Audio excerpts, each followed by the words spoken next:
Ayan si Prince. Oh, ay, mas gusto niya pa dito sa labas. Yan, nagsusungkal. Ah, sungkal lang sungkal. Si Prince, ang cute-cute. Prince. Uy, uy. Diyan gusto mo. Ah, dami-daming pagkain. Gusto kumain ng lupa. Ay, naku, talaga naman. Ha? Hmm? Ay, talaga? Ay, talaga? Ha?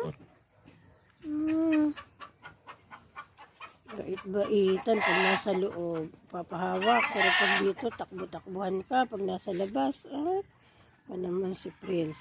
Na, sige, sungkal. Yan ang nature mo. Yan ang nature mo. Nagpo-post ka din. Ay, naku. Ayaw kitang maging ganyan, pero yun ang gusto mo. Masaya ka dyan. Gabi, dito natulog sa labas. Ayaw sa loob. Ayan. Sige. Sige. Oh. Para pag nasungkal mo yan, pagtataniman natin. Tataniman natin pag nasungkal mo.